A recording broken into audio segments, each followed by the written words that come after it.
Olá, amigos, muito bem-vindos novamente aqui no nosso canal Caminhos e Conexões.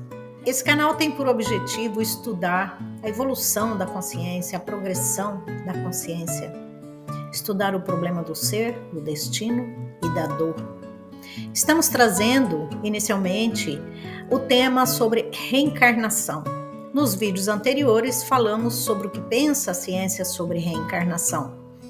E neste vídeo vamos trazer alguns casos de alguns pesquisadores. Esses casos foram documentados, não são casos aleatórios, são casos que foram realmente pesquisados e documentados na academia, pela ciência.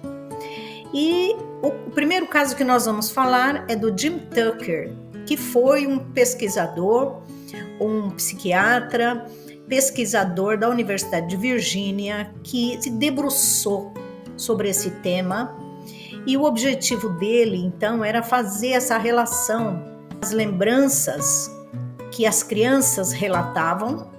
Ele pesquisou crianças de 2 a 4 até 6 anos, e o objetivo era fazer a conexão desses relatos com as vidas passadas. E um dos casos que ele nos traz é do garoto James Leininger, um garoto de 2 anos que tinha pesadelos com aviões. Ele relatou aos seus pais que ele era o piloto desse avião. E esse avião havia caído na ilha de Iwo Jima, quando sobrevoava uma embarcação, um barco de nome Natoma. E é muito impressionante porque uma criança com essa idade, sem ter tido nenhum conhecimento a respeito disso, pudesse fazer esses relatos. Isso, então, instigou o trabalho de pesquisa do Jim Tucker. Ele vai, então, investigar esse caso, que fica comprovado nos registros que havia mesmo um piloto que foi abatido na ilha de Iwo Jima por um barco chamado Natoma Bay. Isso estava documentado. E esse piloto chamava James Houston. Olha a coincidência dos primeiros nomes. James Leininger, que é o menino, o garoto de 2 aninhos, e James Houston, que era o piloto do avião que havia realmente sido abatido durante a guerra na ilha de Iwo Jima. Então, Jim Tucker relata de maneira impressionante, traz essa documentação de maneira impressionante deste caso. Ele esteve no Brasil em 2014 e ele deu uma entrevista para o jornal O Globo. Ele disse, então, esses casos trazem evidências de memórias e emoções e que podem sobreviver ao corpo físico, e que nossas mentes não são completamente dependentes do cérebro. A entrevista dele está na internet e a gente está colocando o link dessa entrevista e quem quiser pode ver. Então é um caso bastante que traz elementos, bastante significativos para a questão da pesquisa científica acerca desse tema. Um outro caso que nós vamos trazer também é do garoto Ravi Shankar. A investigação foi feita por Ian Stevenson, que a gente já havia falado aqui. Por volta de 1953, um garoto indiano, que aos 2 anos, ele dizia que morava num distrito vizinho. Ele dizia, não moro aqui, eu moro num distrito vizinho, eu moro aqui nas redondezas. E ao longo do tempo também ele foi dizendo aos pais, eu fui morto, esfaqueado nesse lugar. Enquanto eu comia goiabas, eu fui esfaqueado nesse lugar. Ele dava detalhes do lugar, dava detalhes da vizinhança, do nome dele e de tudo mais. Então ele foi visitado, quando ele tinha 4 anos, ele foi visitado por um senhor que ficou sabendo do caso, porque a redondeza toda, a vizinhança, comentava sobre o caso. E um senhor, sabendo desse caso, foi visitá-lo e dizia que morava no distrito próximo e que havia perdido um filho de 6 anos que houvera sido assassinado nas mesmas circunstâncias, esfaqueado, comendo goiabas. E todos ficaram muito impressionados. Esse foi o caso investigado por Stevenson, porque um professor dessa criança, quando tinha 5 anos, ao ir para a escola, ele relatava e o professor ficava curioso e foi fazendo as anotações de tudo que o garoto falava. Quando o Stevenson foi fazer as pesquisas, ele conseguiu comprovar 26 pontos confirmados por características. Esse garoto dizia que ele tinha, ele dizia que ele tinha um brinquedo que era um cavalo de madeira, ele tinha uma pistola, descrevia o cavalo de madeira e a pistola, que ele descrevia também, uma bola e um detalhe interessante, ele dizia que tinha um anel e que ele guardava numa determinada cômoda. E esse senhor que o visitou comprova todas essas coisas. Ian Stevenson depois também comprovou outros tantos aspectos e uma marca no pescoço que não justificava porque ele não havia sofrido nessa existência, nessa encarnação, essa criança não havia sofrido nenhum acidente que mostrava aquela cicatriz no pescoço. Então, Ian ficou bastante impressionado com esse caso. É um dos relatos que ele nos traz.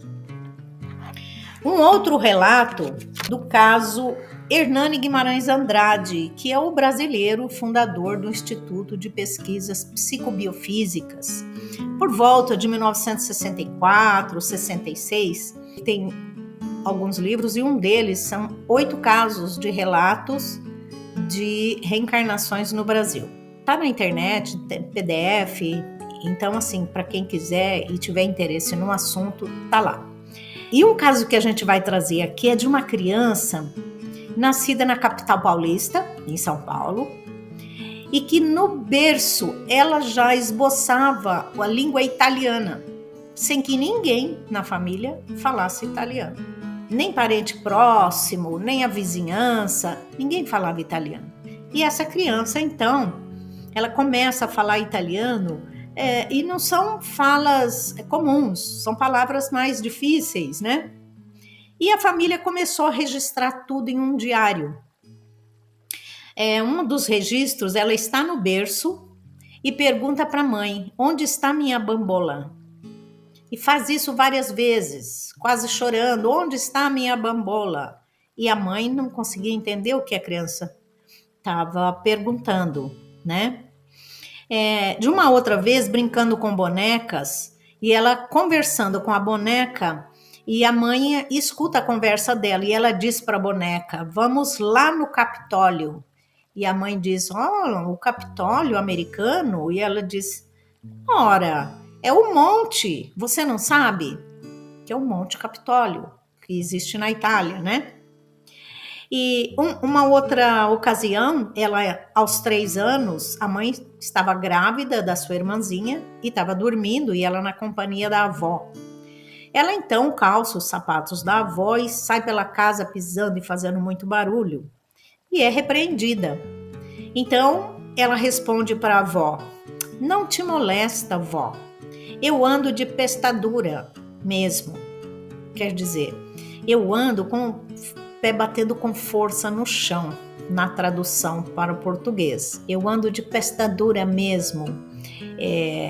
Aos 3 anos, ela sabia essa palavra em italiano. E todos ficam muito impressionados e vão fazendo, então, o relato das palavras que ela pronunciava tão pequena, né? Uma outra ocasião, a avó bordando, e ela pega uma das linhas, um dos novelos, e vai brincando e se enrosca todo no novelo.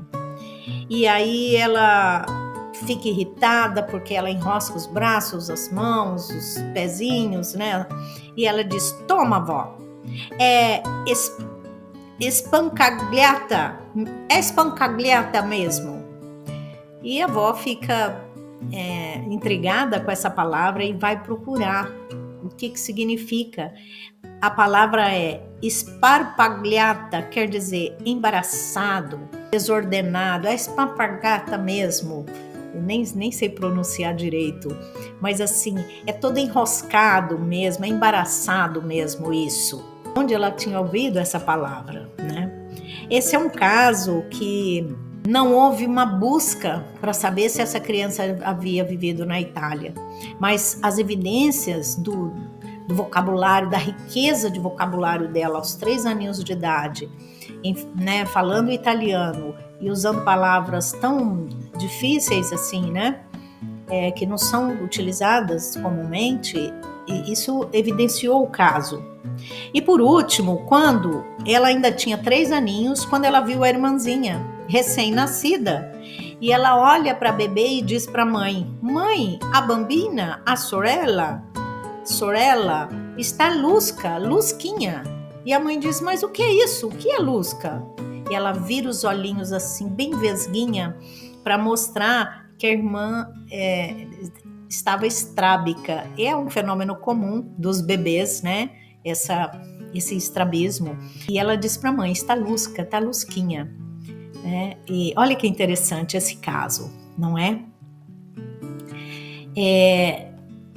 E um outro caso que a gente faz questão de trazer aqui, que é um caso do Chico, que o Chico nos conta que foi levada até ele uma criança que a mãe chega lá, era uma criança surda, muda, sem os braços, e a mãe chega desesperada, falando ao Chico que os médicos queriam amputar as pernas dessa criança.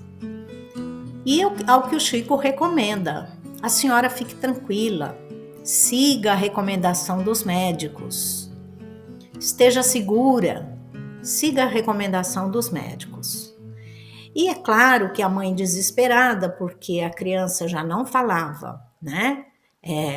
Não tinha os braços, ia ter as pernas amputadas. E essa senhora vai embora na confiança daquilo que o Chico diz a ela, mas ainda angustiada. E os que estavam presentes naquele dia chegam para o Chico e dizem: "Mas que coisa! Não é possível uma coisa dessas. Essa criança já nesse estado, os médicos ainda querem amputá-la, amputar as suas pernas, a única coisa que lhe restou."